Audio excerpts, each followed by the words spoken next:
Well, hello there, fellow Camel Connector.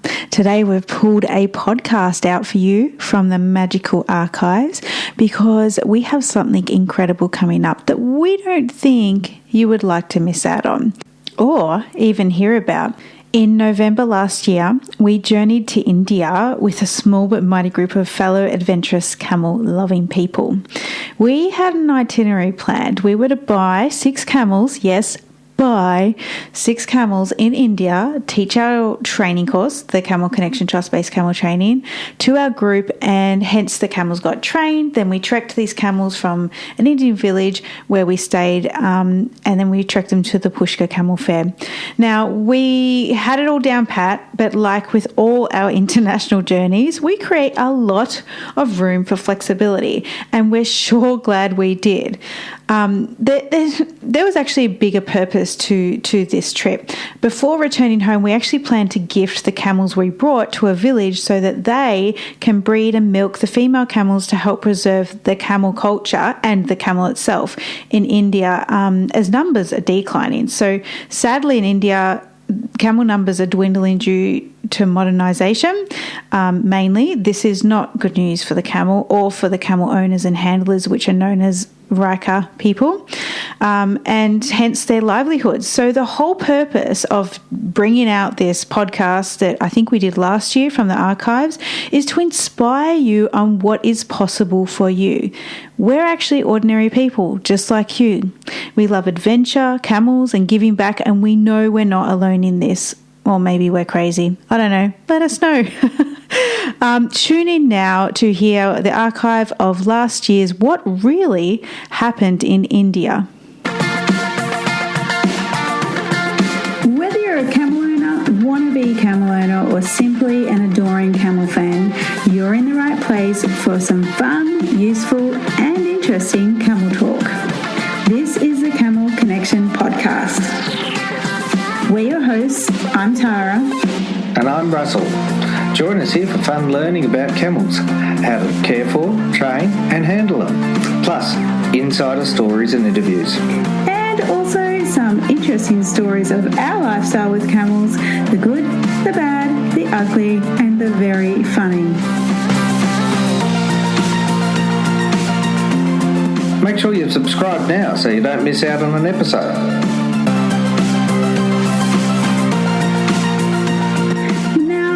Podcasts are an audio take of our video, so be sure to check those out on our blog for lots of how-to visuals and, of course, lots of camels. This is your one and only go-to podcast, all about camels.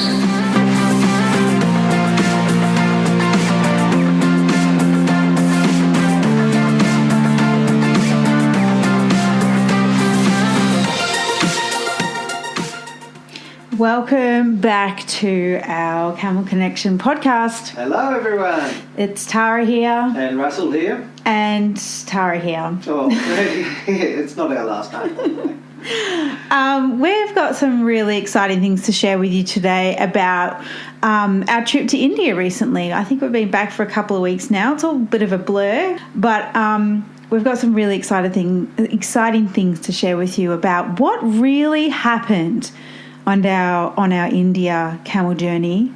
Anyway, I won't give it too much away, but what we do want to start with is a shout out to the other 6 amazing people that came with us on this India camel journey. You signed up knowing it was going to be extreme adventure, and you signed up for all the unknowing things that would happen. So Wendy G, first, we say, the G at the end of people's name is kind of like a form of respect in India. So that's why we're going to say their name and with the G, because we've just come back from India and it's kind of like still sticking.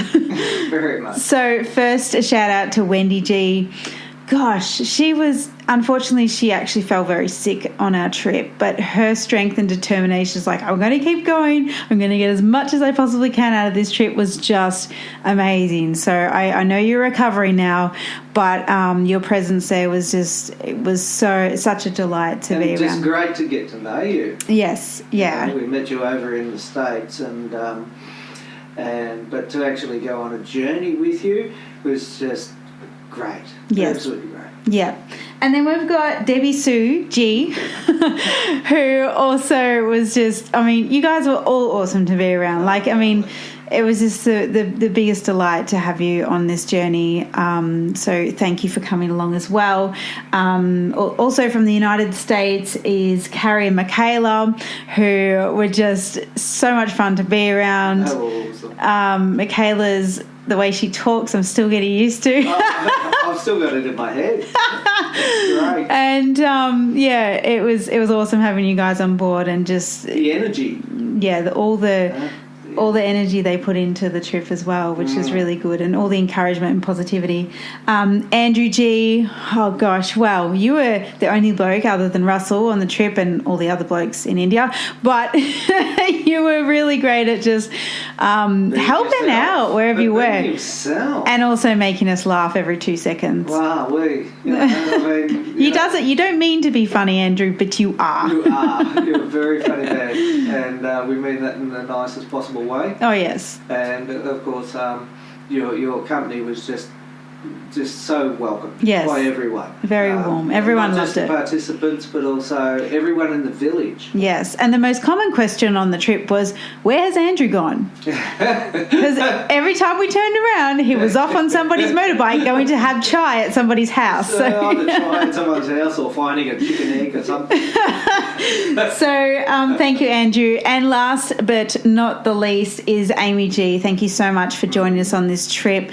Oh, what a delight. You were all such a delight. And, yeah, like this trip wouldn't have been possible without you. So we're all so grateful for what you contributed, the love that you just oozed out of you towards the communities that we stayed in, the acceptance of all the unknowing things that happened. It was all awesome. So thank you, and a shout out to all those lovely people. So but also another shout out to Neitha as well, and his family, and your hospitality, but also all of the people inside your village as well. Oh. The hospitality, honestly. I started travelling when I was 18. Around Australia and then around the world, many, many countries, etc. And I can honestly say I have never, ever seen anything so amazing in my life as to the hospitality that you guys showed. It was insane. Like, it was just everything. Plus, like, we weren't expecting half the stuff that happened. Like, it was just, we can't even, like, it would take up the whole day just to tell you all the things that happened. But we will cover the basics. But for those considering going to India or, possibly wanting to come on this trip, do not hesitate next time. My God, our minds were blown. We got way more than we expected. And it was just the most humbling, beautiful experience on this planet. So without further ado, shall we start from the start, Russell? Well, let's get into it. Okay, well, for Tara and I, the first thing, which everyone did, of course, was to jump on an aeroplane. And head over to India. Well, for us, I mean, it's not just a matter of jump on an aeroplane. It's organised animals, it's organised kids. And so that was weeks and weeks of work before even jumping on the aeroplane. Mm-hmm. But once we got on the aeroplane, that was great. We were right up the back in the back seats, and behind the curtain. Behind us was the curtain, and of course next to that was the toilet. Yeah, we weren't in first class. No, but at least it was handy. Yeah. So that was a fun ride, really. Not knowing really what we were getting ourselves involved in.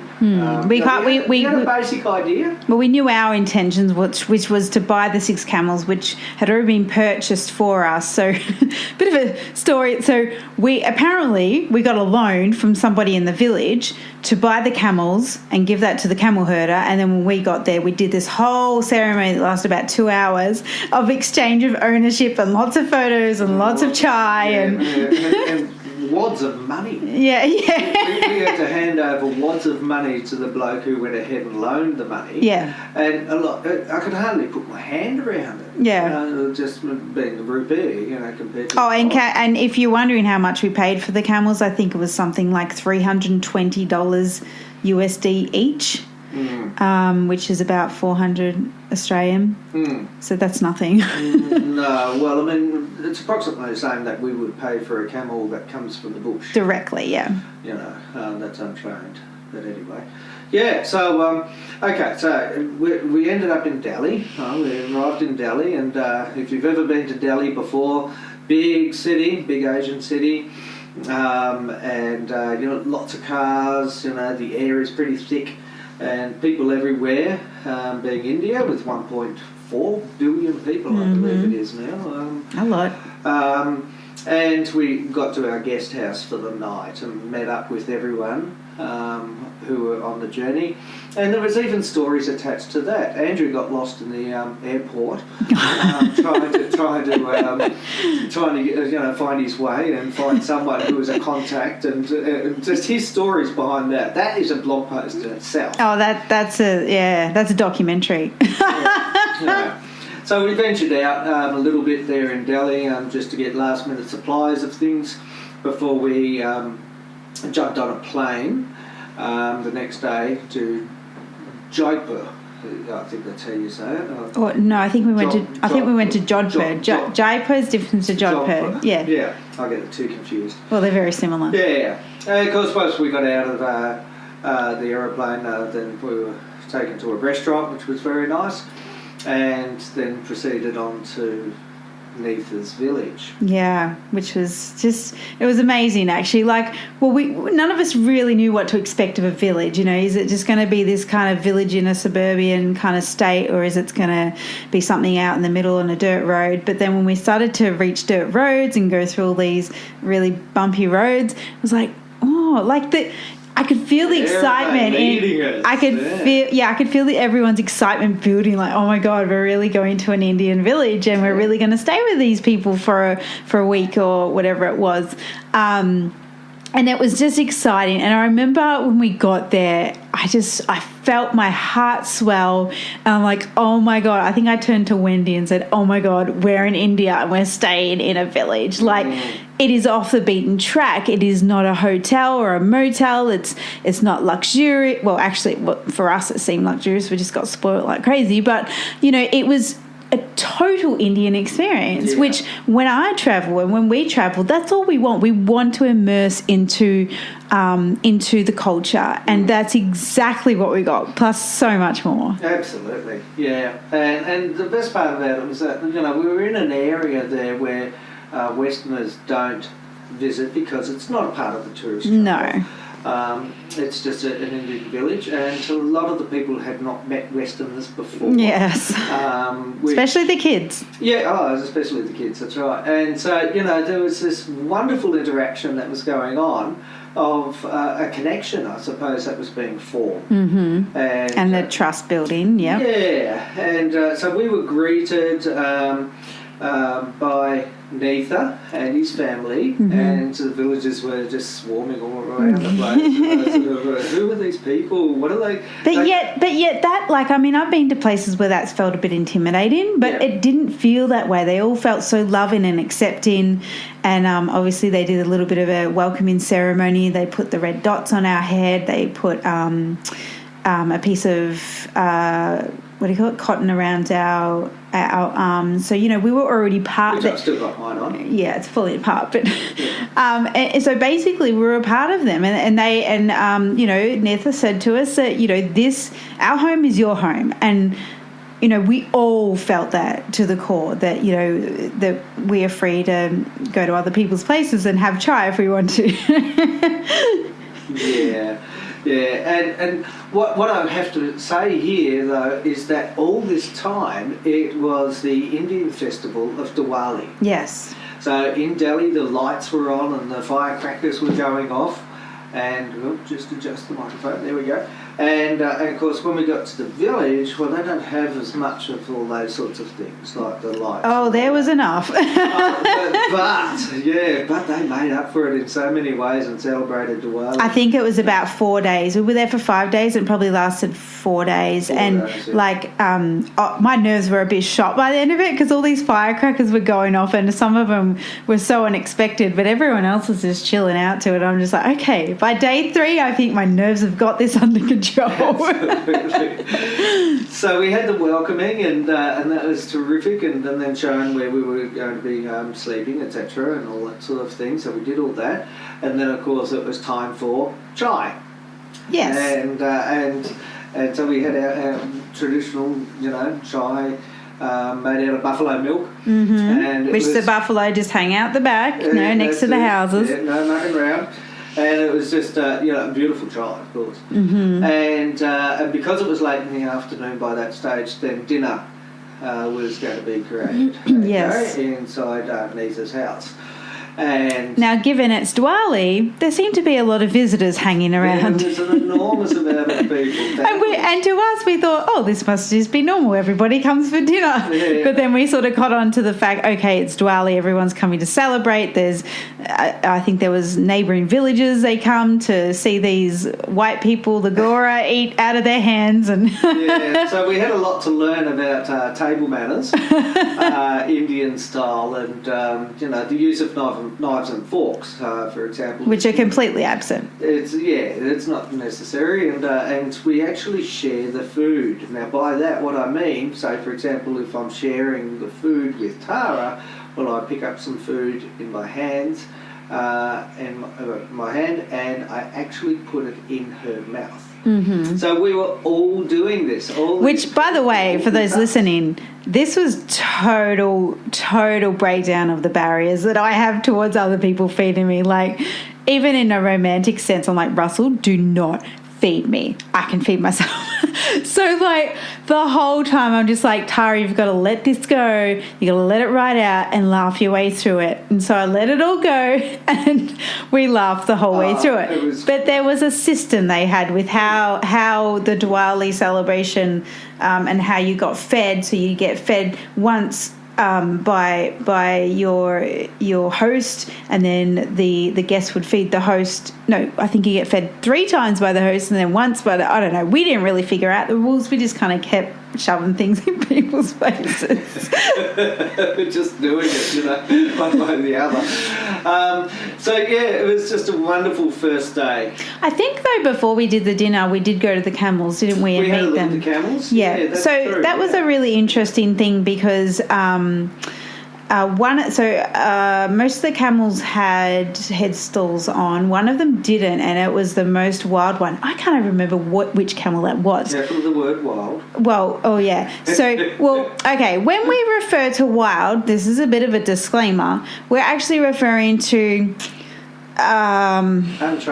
untrained, unhandleable currently, kicking, biting, not wanting anything to do with humans. That's what we class as wild. Why we have that in our vocabulary? I can't even say vocabulary. Yeah, we know what you mean. Yeah. Like, it's just a word we use, kind of like how we say g'day.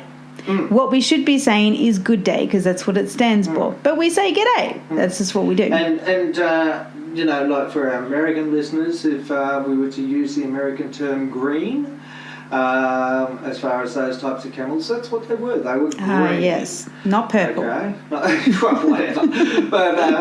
But anyway, let's get on with it. So that so they were untamed. Untamed. And there was one particular they were one. farm raised, yes, definitely. Yeah, so there was one particular one that Netha said, that one is very dangerous. Yeah. And we looked at it and we're like, that's going to be the best camel. And it's as it was. But, so the kick was with 2 types of kicks, and there were demonstrations by the camels of both types of kick. Yes. Okay, now, if you're not sure of what we mean by the 2 types of kicks, we do refer to that in our training courses. But I'll just briefly describe. One kick is more a get out of my space type kick, and the other one is I'm going to send you flying across the yard kick. Yes. And also the other part of this was it's quite uncommon for female camels to be nose pegged, but the Raika people that we were in the village where we were staying thought it would be in our best interest to have them nose pegged. Now, we didn't request that, but it did happen, so we accept that fact. That's fine. So these camels also went through that that experience of being nose pegged, which none of them had an interest in us really. Like we would put our hand up for a sniff, and very few would actually be like, "No, I don't want a bar of you." Yeah. Up to their nose. Yeah. Yeah. So anyway, that was the first day, and like we bonded with the people, and like just straight away the laughs just started. The zaniness, I suppose, of the Indian enthusiasm for life. Yes. That was just and the simplicity. So infectious, and we cottoned on to that very, very quickly, and we pretty much became pretty zany ourselves very quickly. In the meantime, there were all these firecrackers going off with Diwali, and Andrew's grabbing packets of them and throwing them all over the countryside, having a ball, and he was having a ball with the people of the village with the firecrackers. We all were. It was amazing. Yeah. So we had the dinner, and that was just a magic experience. And then of course the next day, it's more sort of Diwali sort of celebrations, and meeting up with the elders and going. So here we are, us Westerners, going right. We've got an itinerary. We're on a schedule here. We know what we're going to do. We're going to train camels on day one. This is day one of training the camels. Change things. Out of what is it? 5 days we're going to train them. I can't remember now. And we're like, okay, let's do this. We'll get up in the morning, have our chai, have our breakfast, and off we go to the camels. Yeah, the wake up call starts at 4:30 a.m. I believe, which is just a whole, which is basically a prayer in song. An om. Yeah, it was very much like an om. And so that sets you up for the day, and then so us Westerners are like, right, today is the day we train camels. And we probably didn't get to the camels until about 11 a.m. Because of all these celebrations, and everyone wanted us involved, and they, it was beautiful. Everyone wanted to meet us, and they wanted to put food in our mouths. Yes. It just happened. And for us, we knew that the camels were going to be fine, that the training will be completed, because we've done training courses before where we've been on a very limited schedule, and I guess that's why maybe subconsciously we allowed the 5 days rather than the normal 3 that we do, because we know that it's, as it turned out, it was perfect. It was absolutely perfect. Yeah, and obviously the camels got trained. So and for me, to be able to sit down in the Council of Elders, which we all did, and with these wise old men, who are essentially tired from what they were doing during their lives, and sitting down with them and trying to communicate, number one, but secondly, sharing, and we were all part of it, and they were so warm and accepting, and we were having great laughs with them all the time, and even though there's a language barrier, we still connected, and it's because they're so open. And one thing that actually really impressed me too was they knew why we were there.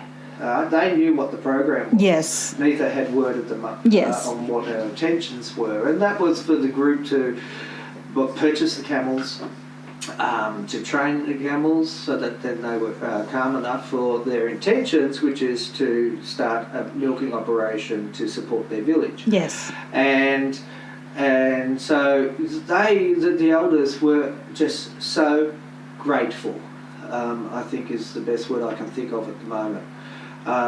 They expressed that in their face, in their gestures, in their wanting to, sort of get to know us better. And for the group, like, we were just happy to be there, and happy that, we were able to offer something back. I mean, camels have been good to us over the many years, and to be able to be there and assist a lovely person like Neitha and his village in a project that is going to continue their culture, or help to continue their camel culture, but at the same time provide employment opportunities and income for the village. Now, I don't know. I mean, there's it has a warm, fuzzy feeling about it that we were able to create a program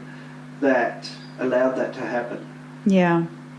I'm not trying to blow, whistles or anything else about it when I'm saying all this, but the gratefulness that these people demonstrated and the openness that they shared with us about their lives, and it wasn't in a sense that they wanted us to give more. It was just, thank you for doing this. Absolutely. And we found that when we arrived in Pushkar too, there was this, we went to somewhere to have lunch, and we told the guy, what we'd just done, train some camels, walk in Pushkar, give them away to a village so they can start a milking operation. And he just first looked at us stunned, like, really? Yeah. And then he's like, one sec, and he went to get something, and he came back and he says, thank you so much for what you're doing. Yeah. And like, to us it's like, we just did it. Like, but to see what that meant to him, he's not even a camel person, he runs a accommodation. Yeah.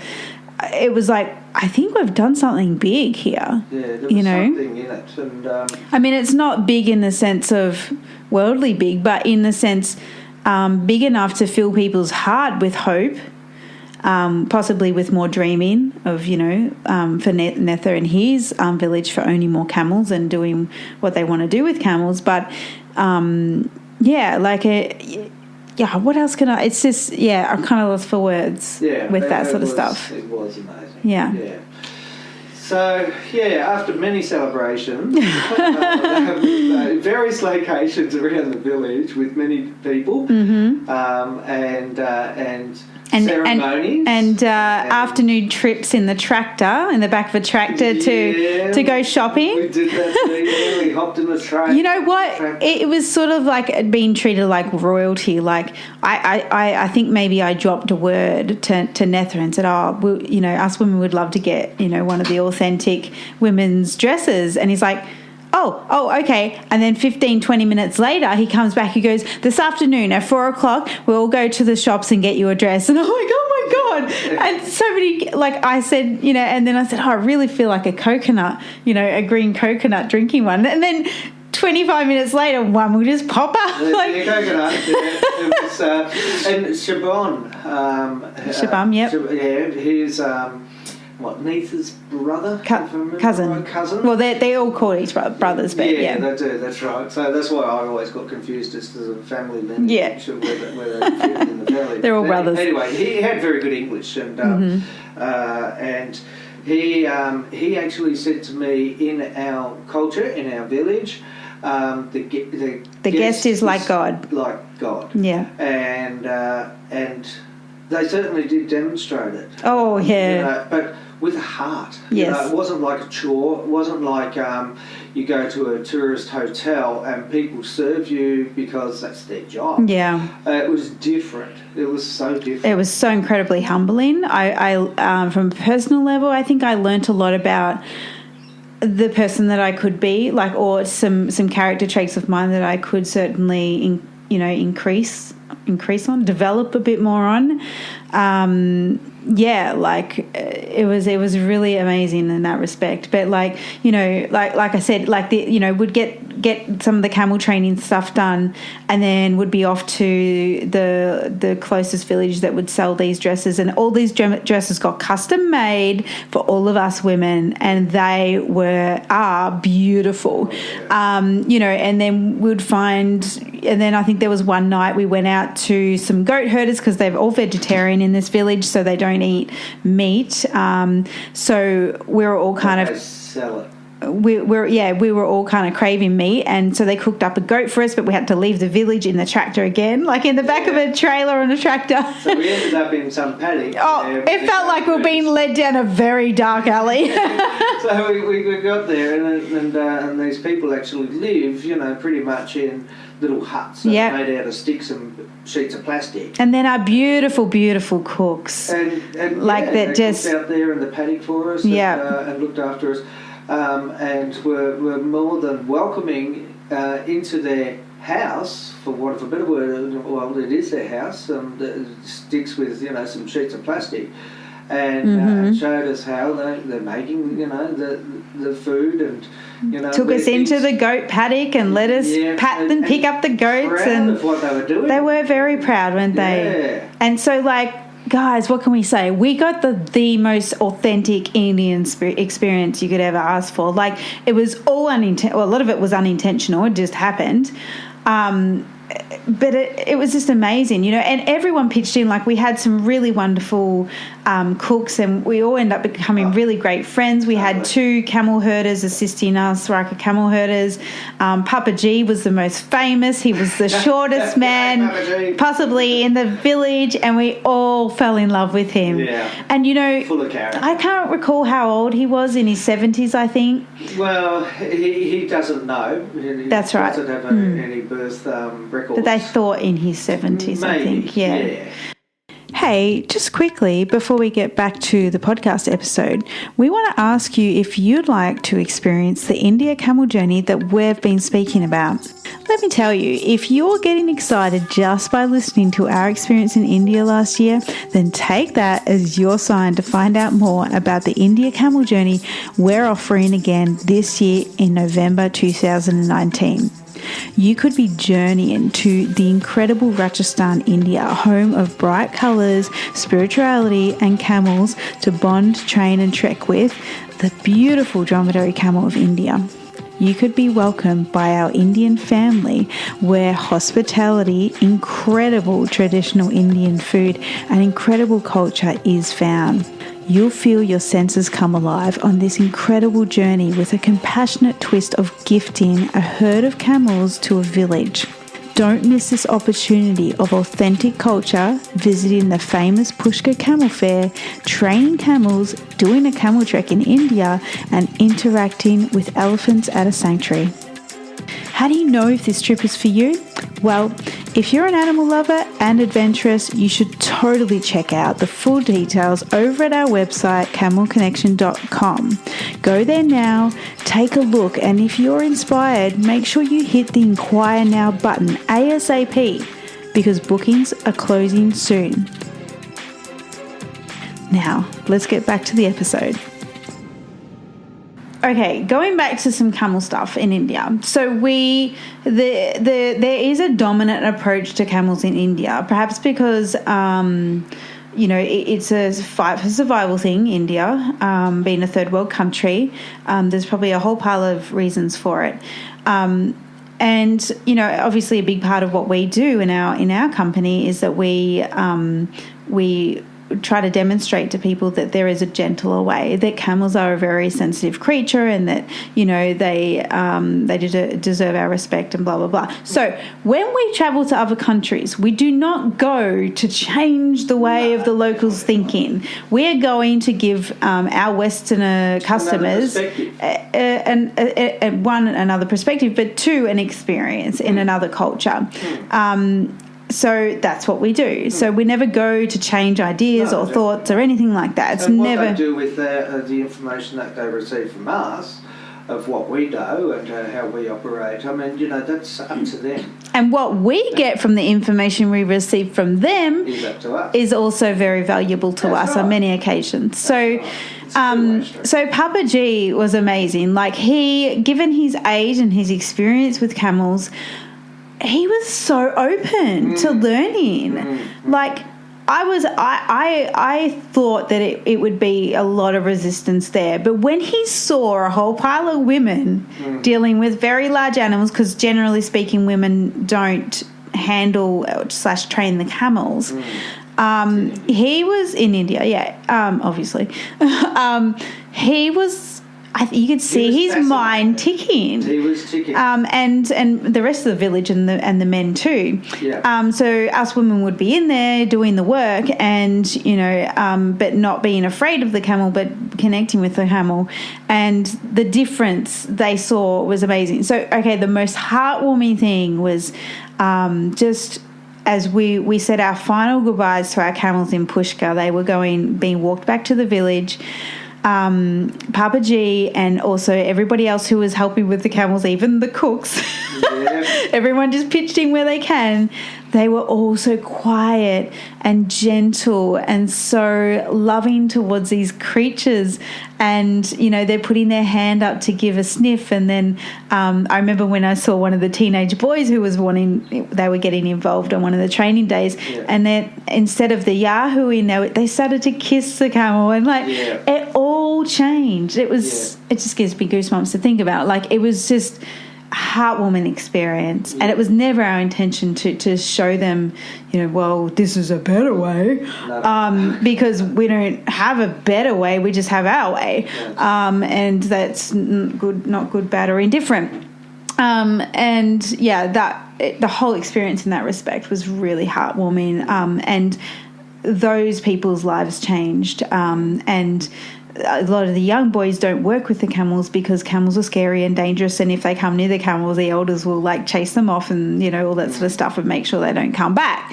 But you could see the inquisitiveness of these teenage boys. So next time we go, we want to work. We said to Netha, we want to work more with the young boys. So up for that. Yeah, you could see that it's actually the younger generation coming through. That if they get the training and if they given the opportunities, then they're the ones that are actually going to continue on working with camels as people retire out of the business or whatever. And so that's a nice so thing to important happen there. Yeah, but anyway, let's get back to the actual training. So we had all the village at one stage virtually. I think it was about the first 3 days we had. First 3 days we had all the village, everyone was watching what we were doing, and we got them involved when we possibly can, of course. But we had the program that we needed to do, and in between times, of course, we were waiting for 10 minutes for the next chai, or 10 minutes, or dinner will be ready.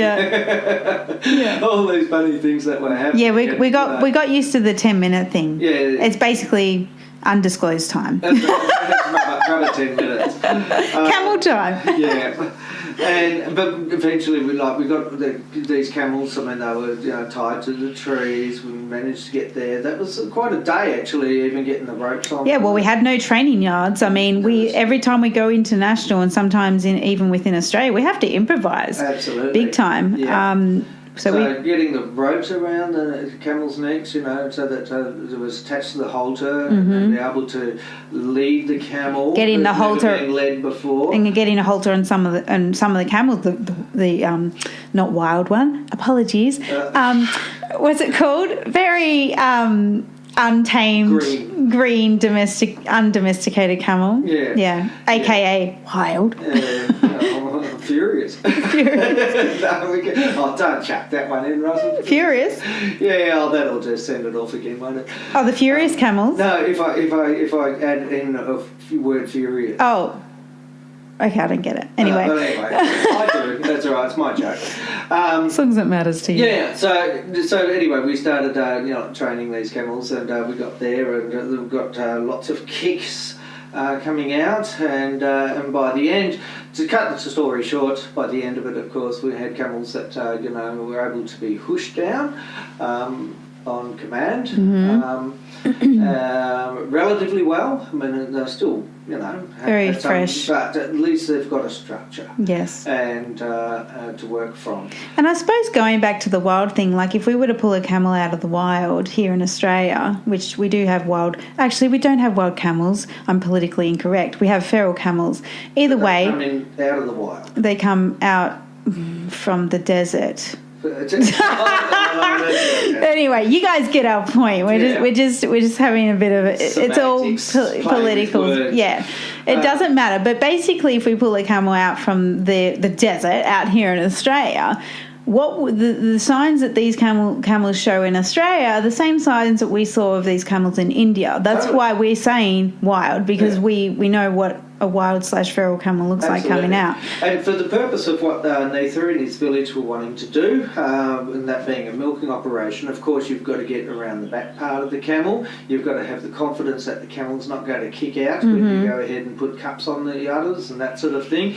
And so the camels need to become desensitised. around that area, and also have the trust that you're not going to hurt them. Mm-hmm. Hence the reason why they would lash out if they thought that you were going to hurt them and kick out. Okay, so that's where the camels were. In that, no way could you get into the back part of the camel like that, or front, or anywhere really around some of the bodies of some of those camels. Mm-hmm. But of course, with the training program, after the 3 or so days that we had spent with them, we were patting them all over, and they were quite comfortable with humans being in their space, and so. Effectively, the objectives were achieved, and it was done in, of course, the quiet, gentle, persistence and kind manner that this program offers. And then the real fun started, walking all the way to Pushkar, which was estimated about 100 kilometres, but I think someone clocked it at 120 kilometres. Don't know what that is in miles, sorry. But a long way, and in the heat. And for me... Oh, can I? Yeah, go on. Yeah. I was going to say, for me, who ended up catching a virus and, being cold, hot sweats, it was definitely a big feat. But what were you going to say? Okay, so back in the village, of course, some of the other happenings that occurred along the way, we ended up in a photo shoot for a politician. Oh, that's right. With the whole village. It was good, how that happened. Good PR for him. Yeah. I don't even know. Yeah, whatever. And good luck to him, I should imagine. What else happened there? We played cricket, of course, with the kids. There was a cricket game, which was really quite exciting. Well, us women all got henna done. The women in the village, we all had a bit of a girls' party, and for a few hours, and we had all henna. Had a dress-up night, and so all us Westerners got That's dressed right, up we did. in traditional Reiki outfits. Yeah. Raika outfits and Raika. And in the meantime, every morning, of course, we had our meeting with the elders. And so we sat down with all the elders and had a sharing experience there with them as well. And through, somehow it happened anyway, but through the company that we were working with, who organised a lot of our travel itineraries and that sort of stuff, bottles of we had to gift bottles of drench to the sheep, to the herders, sheep herders, to the sheep herders. So they came along as well, and we had this big ceremony that went for us. It was like 50 bottles or something. These bottles of drench, which meant then their herds were healthy again. So it was because of because we booked with this travel company, they were able to give back to the community. Yeah, I think that was the loose arrangement. However it worked. So I'm just flicking through some photos now of what was going on. I think we should get into the walk, because that was although it was just sort of similar thing every day, but walking to Pushkar. I'd say it was almost a bit transformational, not only for the camels, because they seriously calmed down with their demeanours, and they got into the flow, and they know how to respect the rope now and everything like that, because we all led our camels individually. Yeah. But also some of the areas where we walked, I would say most Westerns would possibly never see. Some very poor, impoverished areas, which were a bit kind of shocking, but these people, they kind of seemed happy, but they just had such limited things, like literally some sort of plastic hut in the middle of a very dry paddock, trying to make the income from herding goats. And so it was very much an eye-opening. And then we'd walk through villages, and a lot of these villages, like, because we actually stayed in local villages, they had never seen a white person in their life. So there was a lot of attention on us. which was an interesting experience for us, because after walking, 30 kilometres a day, you kind of like, I kind of just want to be left alone. But we all took it in with everything we've got. We knew that this is a whole experience. So we stayed in villages, we stayed in people's homes, we stayed in houses that were being built. We stayed in a house that was being built. We stayed in a hall that we got kicked out of for political reasons. And then we've got to explain that. Okay, I have to explain that because the village chief went ahead and granted permission. Well, the returns officer of that district said, "Listen, you can't actually do that because the elections are coming up, and it would look like some favouritism. You're doing this for votes on polling day, so that, we had to find somewhere else." So look, that was fine. It was, like in no time flat, Neitha and Indian Moments. Somehow they organised something else. Some other accommodation. That was just delightful. Things changed so suddenly, and yet things were fixed so suddenly. Yeah. And it was all just team effort, and everybody worked together beautifully, including us, who us Westerners who actually came on the journey. So the walk to Pushkar was just outstandingly beautiful, humbling, very challenging.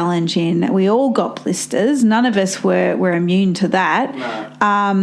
But we all just coped with it and continued to support each other in what we were doing. We gave the bandages when needed. We gave extra water when needed. It was a beautiful team effort and team environment. I want to start actually mention the night before we walked.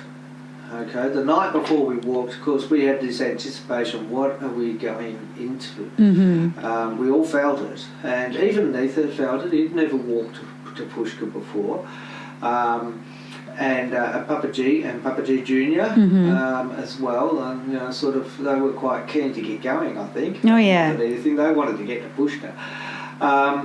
But we did our last training session with the camels, and first of all we walked them around the paddock. Now these camels, they were bought as pregnant camels.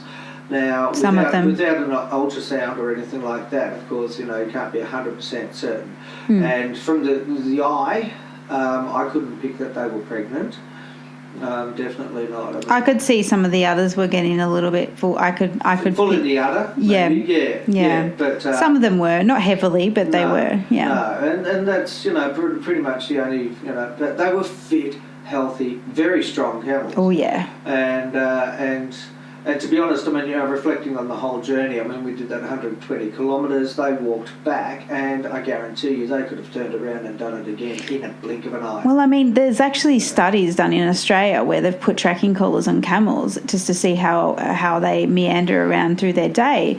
And camels in Australia walk up to 50 kilometres a day, no matter if they're a bull, a young calf, or a pregnant female cow. Yeah. So, we didn't doubt that they couldn't do it, and none of them were stressed at all. No. And if they were, we would have reconsidered what was going on. Of course, we work with what we've got. Yeah. They flowed into it perfectly, and then they had 2 or 3 days rest or something when we got to Pushkar. Yeah. They had a nice rest up Yeah. and good feed up. And every time that we stopped at night, Papaji and Papaji Jr., they fed the camels. We had a little truck that was following. We had a fodder truck with all the feed. All the feed on it. It was amazing. This mountain of food that the camels had. We had water every time we went past a water trough on this walk. Papaji's right, water. And, sort of had to try to explain, Papaji, maybe not so regular. They're camels.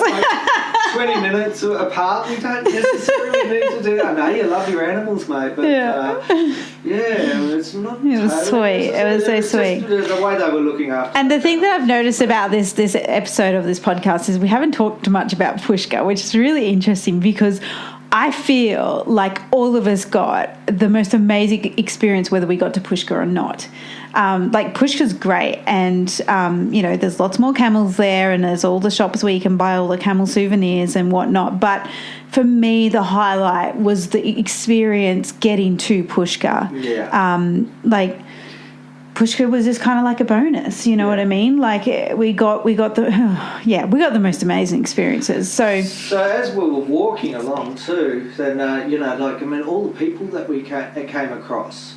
just all the villagers and all the people out in the paddocks. They all came out waving, smiling, and were happy at what we were doing. Papa G would explain to people as they pulled up on motorbikes what's going on, and they'd be going, oh, God knows what story he told them. they were all going, oh, well done, keep going, well done, and just the generosity that was shown there. So, coming through some photos here again, and I think we should highlight the 15Ks before we got to Pushkar, because that was unintentionally very, historically awesome. So unintentionally, all of us women, including myself, so like Russell and I, we bought 6 camels, so 6 of our participants who came along, helped train them and walked them to Pushkar and blah, blah, blah. But Russell and I, we sort of just, kind of overlooked the whole thing. But before, about 15Ks before reaching Pushkar, we dressed them up in their attire of beautiful camel blankets and beautiful camel jewellery. And I became fond of Netha's young bull, Raja, who wasn't named at that point in time. But then I said to Netha, if you don't mind, Netha, I'd love to name him Raja. So Raja's kind of stuck. I got the pleasure of walking him into Pushkar, and Netha got to a stage where he looked at the nose peg, seeing what happened, the past, however many days we'd been together, and he says, tied it up, and he says, that doesn't work. So we had all the camels on nose loops. Yes. And all the females of the group were leading the camels. Yes. Okay. Andrew and I were with Netha. Having chai. Netha and Papa G and Papa G Jr. We were just basically walking alongside of the camels, making sure that, the passing traffic didn't get too close and that sort of thing. Like that was going to happen. And, look, I'm feeling quite proud of myself that, I had my stick out and, I was acting like an Indian policeman at different intersections and stopping cars and buses and everything. It was a lot of fun in that respect, and giving space for the camels to be able to walk up the camels were very desensitised by the end of it. The closeness of the vehicles is very impressive. Took it in their stride. Yeah. But getting into Pushkar, obviously things got very, very busy and lots of horns tooting, and suddenly there's all these white women walking camels into Pushkar. Yeah. What the... Seriously. Yeah. And it was so unintentional. Happened that way. Andrew and Russell kind of drifted off into drinking chai, and us women just headed the hoe and off we go. But I think one thing that I noticed was that all of the Untwellers, all of the cameliers, as we entered into the festival and the fair, there's smiles on their dials. I didn't see any of that because I was too busy watching cars run over. People more than anything, and they would just go, oh, this is awesome. Look, they've got all these white women all dressed up in Indian saris, and, dresses and whatnot, and they're leading the camels and not using the nose pegs, and they were just, and of course, it was different, I suppose, something different, and then as it was explained, and the tourists were getting their cameras out and going, oh my God! News services were there, trying to get interviews and all that sort of thing, and photos and videos and whatnot. Just the delight that these people had. That we had all that interest in camels, because there's a bit of an issue going on over there in Rajasthan at the moment in trying to save the camel culture and save the population numbers of camels. So I think the very fact that we were interested enough in camels, full stop. I mean, that really honed in. Well, I think also the fact that it is a very male dominant culture, and women don't generally deal with the camels from in handling respect. They milk them and whatnot, generally. And it was, looking back, from a woman's perspective, it was transformational. I don't know whether it has or has not been done before. Probably not since I've been alive, but. 6-7 women walking into Pushkar, all with camels in their hand. Wow. Yeah. Seriously, to be honest, that was a massive highlight, just from the woman's perspective of being such a male dominant culture. And it's not a power thing. It's just I don't really know what it was. It just felt wow. Yeah. Well, all I saw was that there were smiles on people's faces, and they were very happy that that the camels were there. They were all dressed up beautifully with all the decorations, and that people are concerned and wanting to be with the camel. Yes. Rather than just simply being a tourist, I suppose. Going to the Pushkar Camel Festival and taking... Well, often, that's what I was saying, often that's a big highlight for people is going to the festival, but I found my whole entire highlight was from when I set foot in that village to when I got to Pushkar. It was the whole experience, wasn't it was just incredible. It just blew us all away, and it was very emotional when we finally got to Pushkar, and lots of photos were being taken. The smiles were big on everyone's faces. The camels were getting used to camels pulling carts, freaking out a little bit, but we all just settled into it. And of course the camels rested for about 3 days, and we did our shopping that we needed to do, our exploring that we needed to do, saw the lake, and I was still recovering from being very sick, and poor Wendy G was very sick, and so this experience was amazing, and we are going to do it again. We are committed to supporting, to preserve the camel culture in our own way. We know there are many other people doing some really great things out there with their, helping to preserve the camel culture. But this is just our small contribution to what we can do to move things forward. Well, that's right. And to help one particular village. I mean, we can't save the world, but it's a starfish thing, isn't it? Like you're walking along the beach and there's all the starfish drying out in the sun. Yeah, which ones do you save? Yeah. Pick one up, throw it in the ocean, there's one more. So, and we're not saving, okay? Yeah. I'm cautious of words here. Do you want the dictionary? Need a thesaurus. If we can assist someone who's actually a very honest, genuine person, and is a friend of ours, and his village, to create an employment program so that there's some income being generated, and purpose with the camels as well, being our area.